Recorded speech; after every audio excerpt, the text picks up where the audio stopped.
ان دونوں نے مریم کے والدین کے لیے سیٹ کروایا تھا۔ تم لوگوں نے رکنا نہیں تھا؟ وہ پوچھ رہا تھا۔ نہیں، دراصل ہمیں کچھ کام ہے، ابھی ہم چلتے ہیں، کل جب بھی ٹائم ملا ضرور چکر لگائیں گے۔ نور نے بھی باقر کو آرام سے بیڈ پر لٹایا اور اٹھ کھڑی ہوئی۔ کم از کم آج یہاں رکنے کا سوال ہی پیدا نہیں ہوتا تھا۔ وہ مریم کے گلے ملی اور عاشق کے ہمراہ باہر نکل گئی۔ وہ دونوں بھی تیار تھے۔ ماں کھانا کھائے بغیر جانے پر ناراض ہو رہا تھا، لیکن وہ لوگ پھر بھی آ گئی۔ کچھ دیر رک جاتی تم دونوں، جنگنگ نے افسوس سے کہا۔ تم واپسی پر بھی بریانی کھا سکتے ہو، ماں برا نہیں منائے گا، نور نے ہنستے ہوئے کہا، کیونکہ جنگنگ واقعی بریانی کھانا چاہ رہا تھا۔ اپارٹمنٹ بلڈنگ سے نکل کر وہ لوگ جنگنگ کی کار میں بیٹھے۔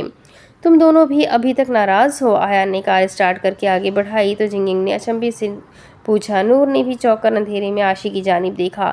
وہ چاہتی تھی کہ آیان اور نور کے بارے میں کوئی بات نہ ہو، اور عاشی اس کا اشارہ سمجھ گئی۔ تمہیں پرسنل ہونے کی ضرورت نہیں، عاشی نے فوراً کہا۔ ٹھیک ہے، میں پرسنل نہیں ہوتا۔ یون گاڑی ہینگ ریور کی طرف لو، اور ادھر آج فائر فیسٹیول ہے۔ جنگنگ کو بھی احساس ہوا کہ ان دونوں کو پسند نہیں کوئی تیسرا ان کے معاملے میں بولے۔ نہیں جنگنگ، تم لوگ لیٹ ہو جاؤ گے، ہمیں صرف ڈورمیٹری چھوڑ دو، نور نے کہا، کیونکہ آیان کی موجودگی میں وہ کچھ انجوائے نہیں کر سکتی تھی۔ وہ اس کے قتل کا گواہ تھا اور اسے لگتا تھا آیان سب کو بتا دے گا کہ نور الفجر سے قتل ہوا ہے۔ وہ اس پر الزام لگا کر اسے کرائسس میں اکیلا چھوڑ دے گا۔ ہاں، آیان ایسا کر سکتا تھا۔ نور الفجر کو اس پر بالکل بھی یقین نہیں رہا تھا۔ ابھی جہاز آنے میں ٹائم ہے، ہم جلدی نکلے تھے، تھوڑا سا مزہ کرنے میں کوئی حرج نہیں۔ جنگنگ کے کہنے پر وہ خاموش رہی اور اس کی خاموشی کو ہاں سمجھ کر آیان نے کار دریائے ہان کی طرف موڑ لی۔ تم لوگ کروز پر چلو گے؟ میں ٹکٹس کا کہہ دیتا ہوں، جنگنگ نے بھی آفر کی۔ نہیں، ہم باہر سے ہی دیکھ لیں گے، نور نے بادل ناخواستہ کہا، کیونکہ اب اسے جنگنگ کے احسانات بوجھ لگنے لگے تھے۔ عاشق خاموش رہی، اب وہ اسے کچھ نہیں کہتی تھی۔ دریائے ہان قریب ہی آ چکا تھا، آتش بازی جاری تھی، ماحول میں خوبصورت آتش بازی کا مظاہرہ ہو رہا تھا۔ آیان نے گاڑی تھوڑا پیچھے پارک کی کیونکہ رش کافی تھا۔ نور دائیں جانب سے باہر دیکھ رہی تھی اور یہاں سے بھی آتش بازی بہت نمایاں اور دلکش نظر آ رہی تھی۔ آ جاؤ سب، جنگنگ نے سیٹ بیلٹ اتارتے ہوئے کہا۔ چلو نور، عاشی نے اسے ہلایا۔ نہیں، میں یہیں ٹھیک ہوں، باہر بہت شور ہے، تم لوگ جاؤ اور جلدی آنا، اس نے منت کرنے والے انداز میں کہا۔ عاشی اس کی طبیعت خرابی کے ڈر سے فورس کیے بنا نکل گئی۔ وہ بھی گردن موڑے باہر کی جانب دیکھ کر مسکراتی رہی۔ سب بہت خوبصورت لگ رہا تھا، اتنے خوبصورت اور زندہ دل کوریا میں اس نے اتنی پیاری چیزیں محسوس کرنا کیوں چھوڑ دیا تھا؟ سب بہت عجیب سا کیوں ہو گیا تھا؟ کوریا ابھی بھی وہی خوبصورت اور ساری دنیا سے اچھا تھا، تو وہ کیوں بدل گئی تھی؟ ایک حادثہ انسان کا اندر خالی کیوں کر دیتا ہے؟ اسے اس سب کا مقابلہ کرنا پڑے گا۔ وہ اتنی جلدی ہار ماننے والوں میں سے تو نہ تھی، پھر کیوں وہ ہر خوبصورت احساس سے خالی ہوتی جا رہی تھی؟ شہریار کو کس نے بتایا کہ وہ شخص جاسوس تھا اور اس وقت وہ کس ملک میں چھپا بیٹھا ہے؟ کیا تمہیں معلوم ہے؟ آواز پر وہ ہڑبڑا کر گردن موڑ کر اسے دیکھنے لگی۔ دل تیزی سے دھڑک کر نارمل ہونے لگا تھا۔ تم یہیں تھے؟ خود کو نارمل کرتے اس نے پوچھا۔ وہ سمجھی تھی کہ عاشی اور جنگنگ کے ساتھ باہر چلا گیا ہوگا۔ مجھ سے سچ کہنا نور الفجر، معلومات میرے لیے ضروری ہے۔ وہ خاموش رہی، کتنی دیدہ دلیری سے وہ اب بھی توقع کر رہا تھا کہ نور الفجر اسے معلومات دے گی۔ وہ اس کی آنکھوں میں دیکھتا رہا۔ نور الفجر نے سلگتی نگاہوں سے اسے دیکھا اور پھر واپس باہر دیکھنے لگی۔ باہر کی دنیا میں سب کتنے مست تھے، کسی کو کیا خبر تھی کہ نور الفجر کتنے بڑے مینٹل ٹراما سے گزر رہی ہے۔ وہ سب تو آتش بازی کے حسین نظاروں سے لطف اندوز ہو رہے تھے، اسے بھی اندر کی جنگوں کو چھوڑ کر باہر کی دنیا میں مزہ کرنا چاہیے۔ وہ کیوں مردہ دل ہوتی جا رہی ہے؟ اس نے لاک پر ہاتھ رکھا۔ اس نے دیکھ لیا کہ وہ باہر نکلنے والی ہے، سیدھا ہو کر بیٹھ گیا اور کہنا شروع کیا، میرے ساتھ ایسا مت کرو فجر، میں نے کہا تھا، میں مجبور ہوں، میں صرف تمہارے پاس اسی لیے آیا کہ مجھے لگا تم مجھے سمجھو گی، شاید تم باقی لوگوں سے الگ ہو، لیکن میں غلط تھا، تم نے مدد تو کر دی لیکن مجھے میری نظروں میں ایسا گرا دیا کہ اب خود کو تمہارا قصوروار سمجھ رہا ہوں۔ کیا تم اپنے غم کا بوجھ میرے سامنے ہلکا نہیں کر سکتی؟ میں ساری نفرت، ملامت، حقارت سننے کے لیے تیار ہوں۔ اسٹیپ فارورڈ، اپنا غصہ، اپنی نفرت سب مجھ پر اتار دو۔ اسٹیئرنگ پر ہاتھ جمائے وہ سیدھا سامنے کی طرف نظر آتے جامنی رنگ کی آتش بازی کے نظارے کو اداسی سے دیکھتا کہہ رہا تھا۔ نور کی آنکھیں پانی اس سے بھر گئی۔ وہ جانتی تھی کہ آیان کے سامنے رونا آسان ہے، اس سے دل کی بات کرنا اس سے بھی آسان ہے، لیکن وہ اب ایسا کبھی نہیں کر سکتی تھی، ایک غلطی کو بار بار نہیں دہرا سکتی تھی۔ گلا صاف کر کے خود کو بولنے کے قابل بنانا بھی ایک مرحلے سے کم نہیں تھا۔ میں شہریار کے بارے میں کچھ نہیں جانتی، نہ مجھے معلوم ہے اسے کیسے علم تھا کہ وہ وہاں کوئی جاسوس ہے، اور نہ مجھے معلوم ہے اسے کیسے پتہ چلا کہ اس بیس تک تم مجھے پہنچانے والے ہو، لیکن اسے اندر کی سب معلومات تھی۔ اس نے کسی نفرت، ملامت اور حقارت کا اظہار نہیں کیا۔ وہ مزید کہہ رہی تھی، تمہیں خدا کا واسطہ ہے آئندہ مجھے اس طرح کے کاموں میں شامل کرنے کی غلطی مت کرنا ایان، بہت پچھتاؤ گے۔ میں نے تمہیں معاف کر دیا ہے، آئندہ اس قتل کے بارے میں مجھ سے کچھ مت پوچھنا، کچھ مت کہنا۔ مجھے زندگی میں آگے بڑھنے دو، میں ایک ٹریجڈی کی وجہ سے اسٹک نہیں ہونا چاہتی، مجھے اپنے خواب پورے کرنے ہیں۔ وہ سنجیدگی سے کہہ کر گاڑی سے اتری اور دریائے ہان کی طرف بڑھ گئی۔ وہ وہیں بیٹھا اسے دور جاتا دیکھتا رہا۔ وہ دور جاتی تو دل گویا دھڑکنا بھول جاتا۔ وہ خاموشی سے سامنے ہوتی آتش بازی کو خالی نگاہوں سے دیکھتا رہا۔ اس سے زیادہ کچھ نہیں کر سکتا تھا۔ کیا کبھی سب ٹھیک ہو سکتا ہے؟ انچن ایئرپورٹ پر بورڈنگ وغیرہ سے فارغ ہونے کے بعد فلائٹ 701 سے وہ جو انٹرنیشنل ایئرپورٹ پہنچی تھی۔ زیادہ سے زیادہ 1.5 گھنٹے کی فلائٹ تھی اور سفر اتنا جلدی گزرا کہ پتہ ہی نہیں چلا۔ ایئرپورٹ اس قدر خوبصورت اور دلکش تھا کہ وہ لوگ 1.5-2 گھنٹہ اسے گھومنے میں ہی ضائع کر چکی تھی۔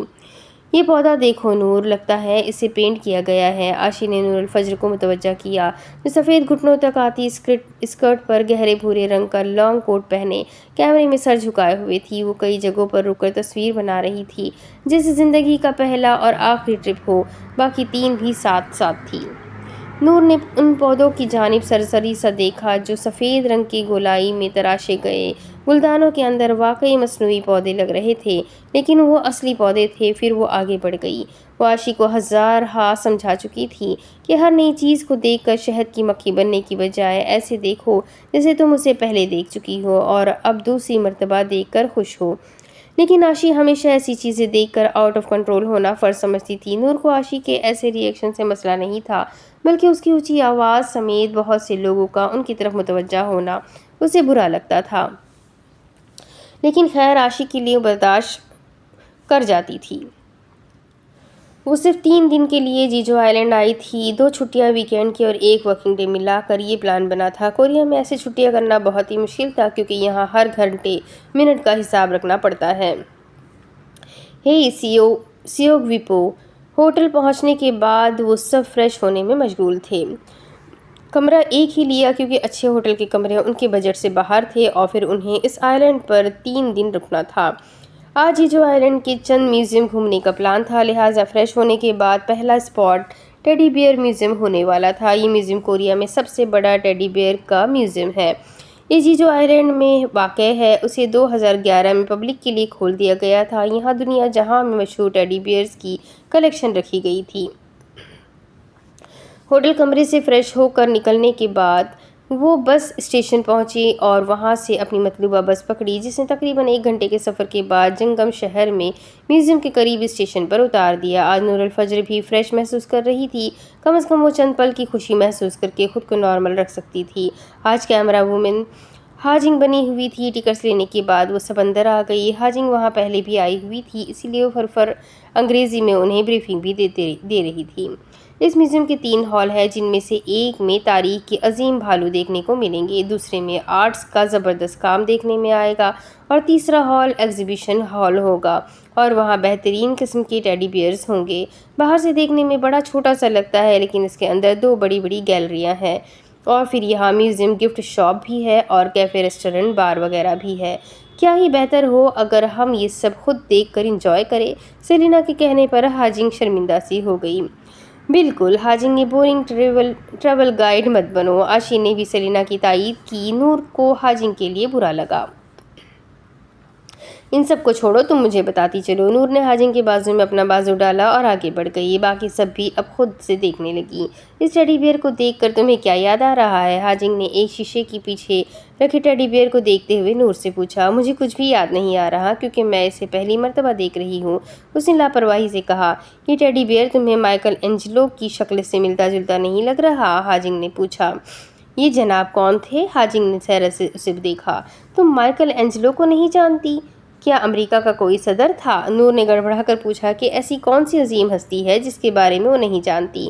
جی نہیں، مائیکل اینجلو ایک عظیم مصور اور ماہر تعمیرات تھا۔ اس نے دنیا کو بہترین آرٹ کے شاہکار دیے ہیں، مثلاً مونالیزا والی پینٹنگ۔ نور نے اب اس ٹیڈی بیئر کو غور سے دیکھتے ہوئے پوچھا۔ ارے نہیں، وہ تو وہ تو لیونارڈو ڈاونچی نے بنائی تھی۔ تو کیا یہ اس کا بھائی تھا؟ نور نے عدم دلچسپی سے پوچھا، لیکن ہاجنگ ہنس پڑی۔ بھائی تو نہیں تھا، لیکن اپنے اپنے کام میں دونوں ماہر تھے، یعنی دونوں اپنے وقت کے بہترین مصور تھے۔ واہ! وہ مائیکل اینجلو کے ٹیڈی بیئر سے آگے بڑھ گئی۔ یہ آئنسٹائن نہیں لگ رہا؟ نور نے ایک آئنسٹائن شکل کے لمبے سنجیدہ کھڑے ٹیڈی بیئر کو دیکھتے ہوئے ہاجنگ سے پوچھا تو اس نے تائید کی۔ ارے واہ، یہ کتنا انٹرسٹنگ ہے! یہ جوش سے کہتی گلاس وال کے قریب چلی گئی جہاں آئنسٹائن کا بھالو کچھ سوچتے ہوئے ارد گرد چکر لگا رہا تھا۔ یہ والا بھوجو تو میں مانوں، ہاجنگ نے اگلے ٹیڈی بیئر کو دیکھتے ہوئے کہا۔ یہ بھی دیکھا دیکھا لگتا ہے انکل سرگم۔ نہیں، وہ چارلی چپلن، اس نے جلدی سے کہا کہ کوئی اور نہ بوجھ لے، اور وہ واقعی چارلی چپلن کا بھالو تھا۔ وہ ہاجنگ کے ساتھ بہت سی جانی پہچانی شخصیات کے بھالوؤں کو پہچانتی رہی، سب بہت مزے کا تھا۔ وہ کوریا کی قدیم تاریخ والے ہال میں گئی جہاں دیہاتی بھالو اپنے اپنے کام میں مشغول تھے۔ وہ سب ایک جگہ ساکت نہیں تھے بلکہ کام کر رہے تھے، مثلاً کوئی کھیتوں میں ہل چلا رہا تھا، کوئی گدھا گاڑی چلا رہا تھا، کوئی گھڑ سواری کر رہا تھا، کوئی تالاب کے ٹھنڈے پانی میں گویا نہا رہا تھا، کوئی دریا سے مچھلیاں پکڑ رہا تھا، کوئی جنگل میں شکار کر رہا تھا۔ کورین جنگ کا بھی زبردست نظارہ ان بھالوں کی فوج کی بدولت دیکھنے کو ملا۔ وہ سب کافی وقت وہاں گھومتی رہی اور وقت کا احساس نہ ہوا، اور جب ہوا تو شام کے 5 بج رہے تھے۔ چند ٹیڈی بیئرز خرید کر وہ سب وہاں سے باہر آ گئی اور کوریا کونڈو کی طرف تقریباً بھاگی تھی، کیونکہ انہیں الائیو میوزیم میں پہنچنا تھا جو 7-8 بجے تک بند ہو جاتا ہے، اور بس نے 5:25 تک ان کی فکر کیے بنا نکل جانا تھا۔ بھاگنا ضروری تھا، اور یہ بھاگنا ایسا ہی تھا کہ یونیورسٹی کی کلاس مس ہونے والی تھی، اور وہ بھی سب سے سخت پروفیسر کی۔ کوریا کونڈو بس تھی جو وقت کی پابند تھی۔ نور، پاکستان میں ہونے والی فیلنگ آ رہی ہے نا، کہیں ٹرین نہ نکل جائے۔ عاشی کے کہنے پر نور بھی ہنس دی۔ وہ سب کوریا کونڈو انٹرنس میں آئی اور 15 منٹ بعد وہ الائیو میوزیم کے باہر تھی۔ ٹکٹ لے کر وہ سب اندر کی جانب بڑھی۔ وقت کم تھا اور میوزیم کے اندر ایک دنیا سموئی ہوئی تھی، کیونکہ وہ ایک 3D ایلیوژن والا میوزیم تھا جہاں تھیم پارک سے لے کر حرکت کرتے مجسمے اور پینٹنگز بھی تھی۔ اب کہ کیمرہ عاشی کے پاس تھا اور ہاجنگ پھر سے نور کے ساتھ تھی، کیونکہ اسے یقین تھا نور پھر سے مزید معلومات لینا چاہے گی، لیکن اسے کسی بھی جگہ پر معلومات دینے کی ضرورت ہی نہیں پڑی تھی۔ ہر جگہ، ہر مجسمے، ہر ایلیوژن کے ساتھ وہ رک رک کر تصویریں بنا رہی تھی۔ نور، ایسے پوز دینا جیسے شاک کے ڈر سے تم مرنے والی ہو۔ عاشی نے کیمرہ سیٹ کرتے ہوئے نور کو ہدایت دی، جو شاک کی پینٹنگ کے پاس کھڑی اسے تصویر بنانے کا کہہ رہی تھی۔ نور، ایسے پوز دو جیسے یہ تمہارا جادوئی دنیا کا ہیرو ہے۔ ہکاری نے بھی ٹکڑا دیا۔ نور بھی مسکراتے ہوئے اس کے ساتھ کھڑی ہو گئی، جیسے وہ خوشی خوشی خود کو شارک کی خوراک بنا رہی ہو۔ ہر 3D پینٹنگ کے پاس رک کر ایک تصویری سیشن کیا جاتا۔ آگے بڑھتے ہر شاہکار کے بارے میں تبصرہ کرتی اور مونا لیزا کے پورٹریٹ کے پاس پہنچی جو حرکت کر رہا تھا۔ عاشی اور نور اس کے ساتھ چھیڑ خانی کرتے ہنس ہنس کر دوہری ہو رہی تھی۔ باقی سب کو اس میں کچھ فنی نہیں لگا، اس لیے آگے بڑھ گئی۔ تم اتنا کیوں ہنس رہی تھی؟ عاشی نے ہنسی روکتے ہوئے پوچھا۔ بہترین پینٹنگ کے نام پر ہمیشہ مونا لیزا کی اسی تصویر کے بارے میں سنا اور دیکھا۔ کسی دوسرے مصور کے شاہکاروں کو دیکھتی ہوں تو وہ اس سے بھی پیارے ہوتے ہیں، لیکن مجھے اپنی کم علمی پر ہنسی آ رہی ہے کہ مجھے آرٹ کی دنیا میں صرف مونا لیزا اور لیونارڈو ڈاونچی کا پتہ ہے، اور یہاں انہوں نے اسے کیا بنا دیا ہے۔ تم کیوں ہنسی؟ وہ پھر ہنس پڑی۔ اور میں اسی لیے ہنسی کہ میں نے اس مونا لیزا کا نام تو بہت سنا تھا لیکن کبھی دیکھا نہیں تھا، اور آج معلوم پڑ رہا ہے کہ یہ باجی مونا لیزا ہوتی ہے۔ عاشی پھر ہنس دی اور وہ دونوں بھی آگے بڑھ گئیں۔ آتش فشاں پہاڑوں کے 3D منظر پر بھی انہوں نے خوب تماشا لگایا کہ وہ برج کی رسیوں سے گر جائیں گی، اور عاشی باقاعدہ بیٹھ کر چلنے لگی۔ لیکن آج نور بھی سب کچھ بھول بھال کر اس سب میں اس کا ساتھ دے رہی تھی۔ 3D پول اور پھر وہاں کی حسین جادوئی دنیا انہیں نہ جانے کہاں لے گئی۔ وہ ریفلیکٹ بیک والے 3D کمرے میں تو جیسے جم کر رہ گئی، کیونکہ وہ بہت پیارا تھا۔ شام 7:30 بجے تک وہ سب اسی میوزیم میں رہی اور نکلتے ہوئے صرف ایک نتیجہ نکالا کہ کسی بھی میوزیم کو اندر سے محسوس کرنے کے لیے انہیں صبح کے وقت آنا چاہیے اور سارا دن وہیں گزارنا چاہیے۔ سیلینا وہیں رکنا چاہتی تھی، مگر میوزیم بند ہو رہا تھا اور مجبوراً انہیں واپس آنا پڑا۔ اب کسی ہوٹل پر کھانا کھایا جائے؟ آشی نے پوچھا۔ نہیں، ابھی چاکلیٹ لینڈ لے کر چلتی ہوں تم سب کو، بڑے مزے کی جگہ ہے، ہاجنگ نے آفر کی۔ میرا خیال ہے اب تک وہ جگہ بند ہو گئی ہے، اسی لیے اب سیدھا ہوٹل چل کر کھانا کھا کر آرام کیا جائے گا تاکہ کل صبح فریش سے جیجو آئی لینڈ کے مین اسپاٹ گھوم سکے۔ نور نے کسی نیوز رپورٹر کی طرح اپنا موقف رکھا۔ رات ہو چکی تھی اور جیجو آئی لینڈ میں سردی بڑھ رہی تھی، ورنہ وہ جگہ باقی کے کوریا سے گرم تھی۔ سب نے اسی پر اتفاق کیا اور واپس ہوٹل پہنچنے کے لیے ٹیکسی کی۔ 10 بجے تک وہ سب ہوٹل پہنچ چکی تھی۔ ابھی وہ لابی میں ہی تھی کہ نور الفجر کے فون کی بیل بجی۔ وہ باقی سب کو جانے کا کہہ کر وہیں کھڑی رہی، نمبر جانچنے کی کوشش کی لیکن کوئی ایسا جاننے والا شخص یاد نہ آیا جس کا نمبر ہو سکتا ہے۔ وہ زرد بتیوں میں نہائی لابی میں پرسوچ انداز میں کھڑی تھی کہ بیل دوبارہ بجی۔ اس نے کچھ سوچتے ہوئے کال اٹھا لی۔ Hello, general Asim is speaking. دوسری جانب سے سنجیدہ اور مرعوب کر دینے والی آواز اسپیکر پر ابھری اور وہ گہرا سانس لے کر رہ گئی۔ جن کالز سے وہ بچنا چاہ رہی تھی ان میں سے ایک جنرل عاصم کی کال بھی تھی، لیکن خدا کا شکر ہے شہریار کی کال نہیں تھی۔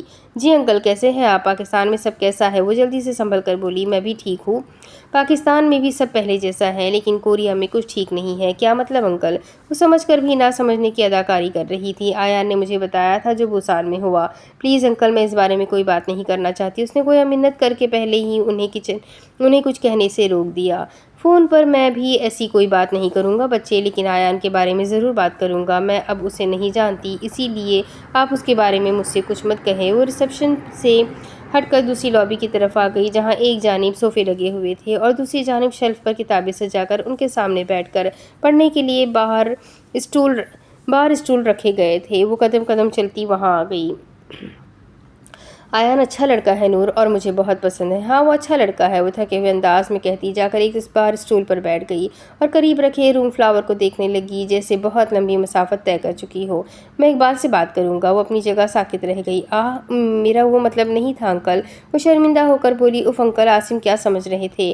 کبھی کبھی سب کچھ کہنے کے لیے نہیں ہوتا، بس محسوس کیا جاتا ہے۔ وہ کہہ رہے تھے آیان اچھا لڑکا ہے، لیکن اس نے مجھے استعمال کر کے اچھا نہیں کیا، وہ میرے لیے اچھا دوست ثابت نہیں ہوا۔ میرا اس کے علاوہ کوئی مطلب نہیں تھا۔ وہ گڑبڑا کر وضاحت دے رہی تھی۔ بیٹا، وہ مجبور تھا۔ اس نے شدت ضبط سے آنکھیں میچی۔ سارے کوریا میں صرف نور الفجر ہی کیوں؟ وہ آیان سے کرنے والا شکوہ جنرل عاصم سے کر رہی تھی۔ اب ان سے کوئی بات مخفی نہیں تھی۔ جب اس نے مجھے آپشن دکھائے تھے تو میں نے اسے تمہارا نام فائنل کیا تھا۔ وہ دل گرفتگی سے اسٹول سے اٹھ کر صوفے پر جا بیٹھی۔ کیا سوچ کر اتنی پلاننگ کے ساتھ اسے استعمال کیا گیا تھا؟ مجھے لگا تھا کہ نور الفجر ہی وہ لڑکی ہے جسے میں عنایہ سمجھ کر اتنا اہم فریضہ سر انجام دلوا سکتا ہوں۔ نور الفجر ہی بیسٹ آپشن تھی کیونکہ وہ ناممکن کو ممکن کر دیتی ہے۔ میں نے اسے کہا تھا کہ وہ سب چھپا کر تم سے یہ کام کروائے۔ وہ سب بتانا چاہتا تھا، وہ تمہیں اعتماد میں بھی لینا چاہتا تھا کہ شاید تم اس کی مدد نہ کر سکو۔ وہ سب ایک ٹیم کی طرح کرنا چاہتا تھا۔ میں نے اسے روکے رکھا، تمہیں اندھیرے میں آیان سکندر نے نہیں، میں نے رکھا تھا۔ وہ سرخ آنکھیں ملتے ہوئے انہیں سننے لگی۔ وہ مجبور تھا کیونکہ ہم نے اس کا کیریئر داؤ پر لگایا تھا۔ وہ مجبور تھا کہ وہ کوریا والے پروجیکٹ پر گیو اپ نہیں کر سکتا تھا۔ وہ مجبور تھا کہ وہ کوریا سے واپس نہیں آنا چاہتا تھا۔ وہ مجبور تھا کیونکہ دوستی کو داؤ پر لگا رہا تھا۔ اس نے مجھے کہا تھا اگر وہ ہار گیا تو آیان کہیں کھو جائے گا، اور بیٹا آیان واقعی کھو گیا ہے۔ وہ نہیں رہا۔ وہ آج بھی سارے آرڈرز مان کر چلتا ہے، آج بھی ایک آواز پر لبیک کہتا ہے، لیکن کچھ ایسا ہے جو وہ کھو چکا ہے۔ بہت پوچھنے پر اس نے مجھے بتا دیا کہ وہ دوست کھو چکا ہے، وہ واحد دوست جس سے کم از کم وہ عنایہ کے بارے میں بات کر لیا کرتا تھا، کبھی کبھار دل کھول کر رکھ دیا کرتا تھا۔ اس حادثے نے اس سے وہ دوست چھین لیا اور یہ اس کی زندگی کا سب سے بڑا خسارہ ہے۔ اس سے بھی کہ وہ رک گئے تو نور نے فون کان سے ہٹا کر دیکھا، لائن کٹی نہیں تھی، وہ خاموش ہوئے تھے۔ اسے معاف کر دو نور الفجر، وہ سنبھل کر بولے۔ نور کی آنکھ سے ایک آنسو گرا، کتنے ہی لمحے وہ کچھ بول نہ سکی۔ معاف کر دیا انکل؟ اس کی آواز آنسو سے تر تھی۔ اس نے فون بند کر دیا، اور مزید بات نہیں کرنا چاہتی تھی۔ جاگرز بے دلی سے اتار کر وہ وہیں پیر اوپر کر کے بیٹھ گئی۔